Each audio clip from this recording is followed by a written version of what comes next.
Hello friends, आज से अगर आप एक साल पहले चले जाएंगे तो जितने भी power sector and renewable energy से रिलेटेड शेयर्स हुआ करते थे वो बहुत ही ज़्यादा निचले स्तर पर थे। कोई रिटर्न बनते हुए देखने को नहीं मिल रहा था। पर अभी चेंज हो चुका है एटमॉस्फेयर। पावर सेक्टर हो गया, आपका इंफ्रास्ट्रक्चर सेक्टर हो गया, यहाँ पर बहुत तेज़ी से बढ़त देखने को मिल रही है। ऐसी ही एक कंपनी थी जेपी पावर के नाम से, जेपी पावर वेंचर्स लिमिटेड के नाम से। ये कंपनी बहुत ज़्यादा लॉस मेकिंग कंपनी थी। अभी फ़िलहाल मार्च 2024 के जो इनके रिजल्ट आए हैं वो पॉजिटिव रिजल्ट देखने को मिले हैं, यानी कि ये लॉस मेकिंग कंपनी से प्रॉफिट मेकिंग कंपनी की तरफ आगे बढ़ गए हैं। बहुत पुरानी कंपनी है, 1994 से काम कर रहे हैं ये। मार्केट कैप की बात करेंगे तो एक मिड कैप साइज की कंपनी है। 12,993 करोड़ का इनका असेट साइज है। करंट प्राइस 19 रुपये का है। हाई की बात करेंगे 24 रुपये का लगा है। लो 5 रुपये 55 पैसे का है। स्टॉक के पीई की बात करेंगे तो वैल्यूएशन बहुत अट्रैक्टिव है। बुक वैल्यू की बात करेंगे 16 का है। डिविडेंड फिलहाल नहीं देते हैं। सबसे अच्छी बात है इसका return on capital employed, return on equity बहुत ही धमाकेदार है, 14% और 12%। भाई लॉस मेकिंग कंपनी चल रही हो उसके बावजूद भी return on capital employed, return on equity positive देखने को मिल जाए, यही बहुत बड़ी बात है।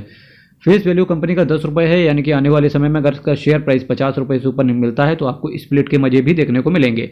सबसे अच्छी बात है 200 EMA के ऊपर ही ये ट्रेड होते हुए देखने को मिल रहा है। तो सबसे अच्छी चीज़ यही है कि भाई अभी भी मोमेंटम इसके अंदर शिफ्ट नहीं हुआ है और आने वाले समय में भी रिटर्न देखने को मिल सकता है। फिर भी किसी भी म्यूचुअल फंड, किसी भी शेयर के अंदर एक बार अपने फाइनेंशियल एडवाइजर की सलाह जरूर लें। यहाँ केवल मैं आपको ये बताने के लिए आया हूँ कि इसका रिजल्ट किस तरीके का है, ताकि आप चीज़ें दोहरा पाओ, रिटर्न कर पाओ और रिटेन कर पाओ अपनी मेमोरी को, साथ ही साथ कंपेयर कर पाओ जितने भी पावर सेक्टर से रिलेटेड कंपनियां हैं।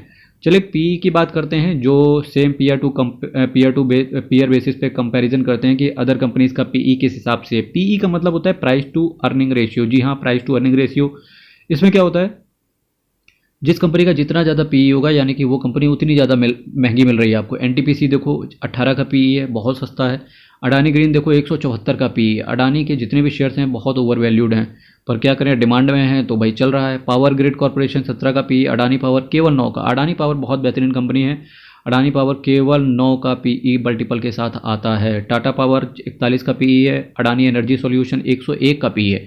अडानी एनर्जी पहले ये कंपनी हुआ करती थी Adani transmission.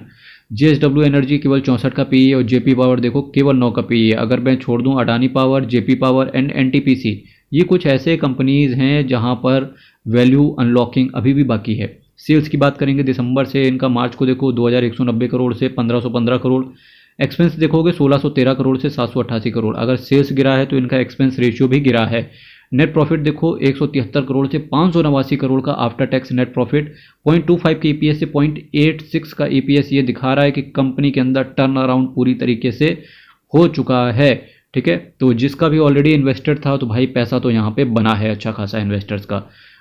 Year on year basis पे रिजल्ट देखो 5,787 करोड़ की सेल से 6,763 करोड़ की सेल।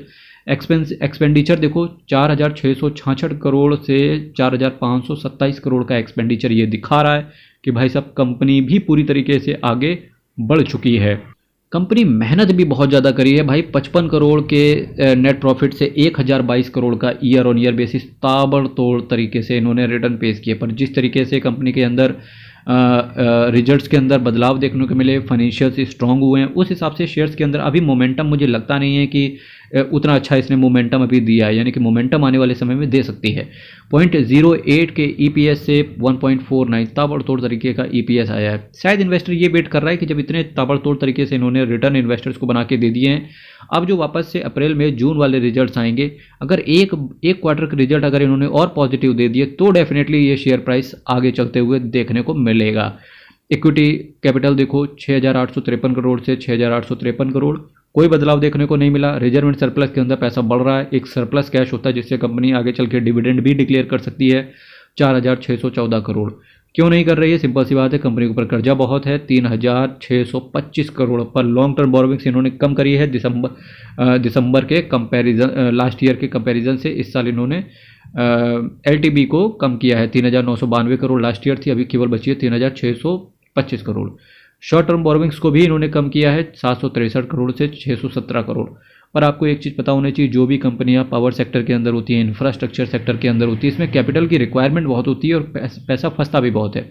इसकी वजह से कंपनी को बोरोविंग्स लेनी ही पड़ती हैं मार्केट से, और जब कंपनी कर्जा उठाती है तो कंपनी को इंटरेस्ट का पेमेंट करना होता है। इसी वजह से जो ये कंपनियां होती हैं दलदल में फंस जाती हैं। अभी वापस से कैसे निकल रही हैं, क्योंकि गवर्नमेंट का फुल्ली सपोर्ट आ रहा है कि भारत देश को 2040 तक ज़ीरो कार्बन एमिशन के अंतर्गत आगे बढ़ाना है। अगर ऐसा होता है तो इनका सारा बेनिफिट इन कंपनीज़ को आते हुए देखने को मिलेगा।